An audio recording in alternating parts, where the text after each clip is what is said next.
नीमच में शुक्रवार को जुमे की नमाज के बाद मुस्लिम समाज द्वारा 40 स्थित भारत माता चौराहे पर एकत्रित होकर उत्तर प्रदेश के हाथरस गांव में बहन मनीषा के साथ हुए गैंगरेप का भारी विरोध प्रदर्शन कर उक्त आरोपियों को फांसी की सजा दिलाने की मांग को लेकर महामहिम राष्ट्रपति के नाम तहसीलदार को ज्ञापन सौंपते हुए मांग की है कि उक्त आरोपी संदीप, रामू, लवकुश व रवि के द्वारा बलात्कार कर उसके साथ गंभीर मारपीट करने एवं उसके साथ उक्त सभी आरोपी गण द्वारा अमानवीय कृत्य किया गया है।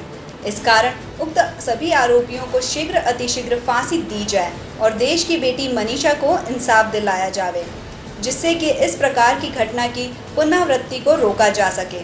देश की बेटियों को सुरक्षा प्रदान की जावे और जल्द ही जांच पूरी कर मनीषा के केस को फास्ट ट्रैक कोर्ट में चलाया जाए।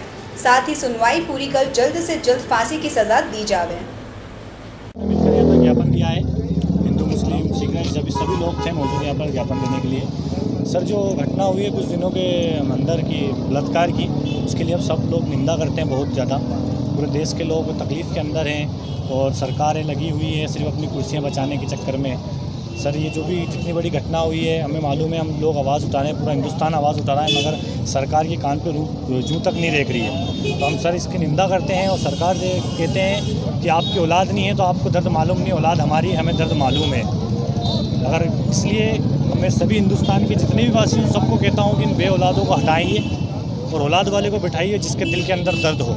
इन लोगों के दिल में कोई दर्द नहीं है किसी बेटी के लिए। हमारे घर में भी बेटी है, अगर किसी और इनकी बेटी के साथ होता तो पता चलता। मोदी जी के भाई की लड़की का पर्स घूमा था, आप सबको पता है।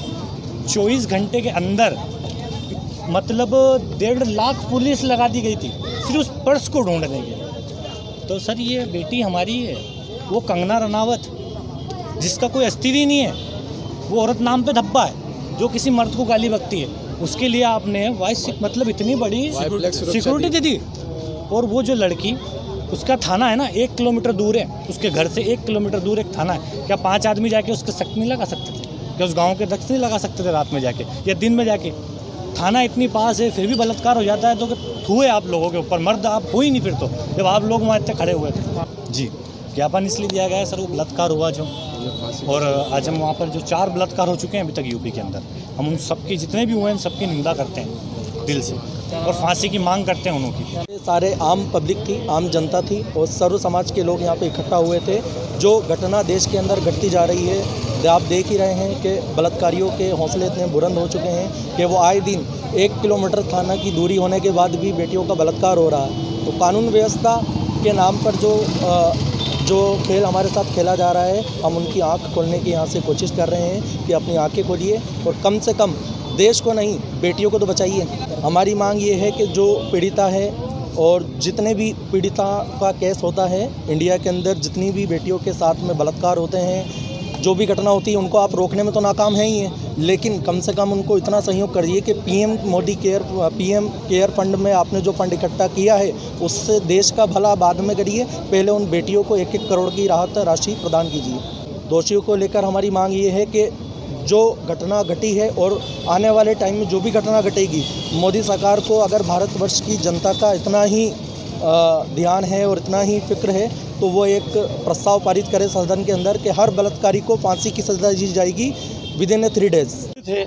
अखबारों में, न्यूज़पेपर में, न्यूज़ चैनल में हम देख रहे हैं, सुन रहे हैं कि महिलाओं के साथ बहुत ज़्यादा अत्याचार हो रहा है, बलात्कार हो रहा है। यूपी में बलात्कार हुआ है, मनीषा के साथ बलात्कार हुआ है और यहाँ तक हुआ है कि उसके पीड़ित पक्ष को उसके माँ बाप से मिलने नहीं दिया गया और रात्रि के अंदर अंतिम संस्कार नहीं होता है। रात को चुपचाप रात को 3-3:30 बजे उसका अंतिम संस्कार कर दिया गया, उसके माता पिता से मिलने दिया और पीड़ित परिवार को कोई सहायता नहीं दी गई। यहाँ तक कि उनकी रिपोर्ट नहीं लिखी गई। पुलिस प्रशासन भी खामोश है और प्रशासन भी खामोश है। योगी सरकार है वहाँ, एक तरफ तो ये बोलते हैं हम बेटी बचाओ बेटी पढ़ाओ का हम यही नारा बुलंद करते हैं। अगर बेटी पढ़ने के लिए बाहर जाएगी और उसके साथ ऐसी घटना होगी तो कौन ये चाहेगा कि अपनी बेटी को पढ़ाएगा? घर बैठे जब वो लोग उठा के ले जा रहे हैं और बलात्कार किया, उसकी कमर की रीढ़ की हड्डी तोड़ दी, उसके पाँव तोड़ दिए, उसकी आंखें निकाल दी, उसकी ज़बान काट दी, इससे ज़्यादा जनद अपराध क्या हो सकता है? इस अपराध के खिलाफ हमने जो है ज्ञापन दिया है प्रधानमंत्री राष्ट्रपति के नाम, कलेक्टर महोदय के थ्रू, ताकि जो है पीड़िता को इंसाफ दिलाया जाए और जो दोषी हैं उनको सख्त से सजा दी जाए। देखिए, उत्तर प्रदेश के हाथरस में जो विभत्स जघन्य बलात्कार की घटना हुई है उसने पूरे देश को एक बार पुनः झकझोर दिया है। और ये घटना ही काफ़ी नई थी। आपने सुना होगा कि बलरामपुर, आजमगढ़, फतेहपुर और बुलंदशहर वहाँ पे भी इस प्रकार की 4 साल, 8 साल और 14 साल की बच्चियों के साथ बलात्कार हो रहा है। हम लोग की यहाँ पर ये डिमांड है कि कानून व्यवस्था को इस प्रकार से बनाया जाए कि जो बलात्कार की घटनाएं घट रही है, जघन्य घटनाएं घट रही हैं, इस प्रकार की घटनाएं नहीं घटे। और ये जो दोषी लोग हैं इनको तुरंत जो है इनके खिलाफ कार्रवाई की जाए। अगर तुरंत कार्रवाई नहीं होगी तो इस प्रकार की घटनाएं घटती जाएगी। हमने प्रधानमंत्री महोदय के नाम में एक ज्ञापन आज यहाँ तहसीलदार पिंकी साठे जी को दिया है, जिसमें हम लोगों ने मांग की है कि जो उत्तर प्रदेश में जाति, धर्म और अन्य चीज़ों के आधार पर भेदभाव करके जो इस प्रकार की घटनाएं घट रही हैं, तो वहाँ के मुख्यमंत्री योगी आदित्यनाथ जो है वो सरकार चलाने में असमर्थ हैं। उनसे तुरंत जो इस्तीफ़ा मांगा जाए और इस्तीफ़ा नहीं दे तो उन्हें बर्खास्त किया जाए। और जितने भी इस प्रकार के दोषी लोग हैं उनको कड़ी से कड़ी सज़ा दी जाए। और तीसरी जो महत्वपूर्ण बात है वो ये है कि जो पीड़ित परिवार है उनको 1-1 करोड़ रुपए का मुआवजा दिया। देखिए, यहाँ पे वाल्मीकि समाज संगठन है, मुस्लिम समाज संगठन है, भीम आर्मी है, दलित सेना है, ऐसे जो है क्या कहते हैं करीब 12 संगठनों ने मिलकर आज ज्ञापन दिया। वॉइस ऑफ एमपी के लिए मुश्ताक अली शाह की रिपोर्ट।